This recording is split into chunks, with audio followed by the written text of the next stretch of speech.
This morning, you're tracking the snow falling. I really am, and I've been getting a couple of reports sent in, so keep them coming in, but I want you to make sure that you get the ruler measurement, because then it can become a part of the official National Weather Service snowfall reports. Like my pal Jeff in Burnett in Dodge County sent me a picture of his back porch, which you saw a picture of, and sent me the ruler picture. I sent that to the Weather Service, and that will likely become a part of the records. 1.5 inches near Dodge County, the Madison Airport, 1.2. National Weather Service, which is in Dousman, about 0.4 inches. And at the Milwaukee Airport at 7 a.m., 0.1 inches. So that was what we had from overnight into 7 a.m.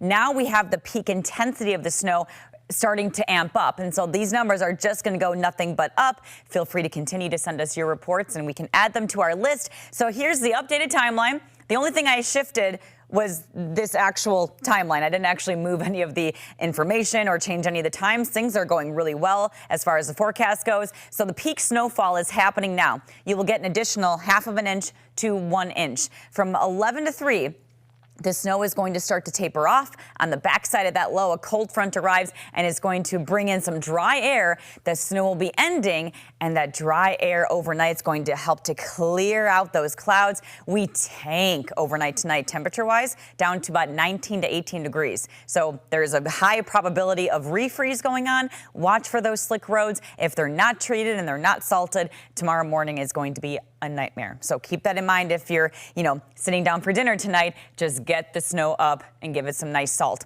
As you can see, the radar imagery highlights some of these little batches of heavy swaths. And what I'm seeing right now near McHenry County, see that blue? That's heading for Kenosha and Racine County. So that's a heads up for you guys. Kenosha, Racine, the intensity is going to pick up here soon, likely clipping areas in Oak Creek. And I'm seeing another intense band popping through areas in Walworth County. That's going to go into, it looks like southern Waukesha County, western Kenosha County. That will likely be the one that hits Milwaukee County, I would say within the next hour. So keep that in mind if you are out and about, running around, taking the radar map all the way out. You can see the intensity is picking up as we get closer to that area of low pressure. That's why there's winter weather advisories in effect to the south, but not around here. We don't really hit that threshold. A live look at our traffic cameras. A lot of the main stretches of road are looking good. They've been treated and plowed, but really watch those bridges and overpasses, which tend to freeze over and over again throughout the day. Jilly's Car Wash Cam, 28 degrees as we watch that snow fall,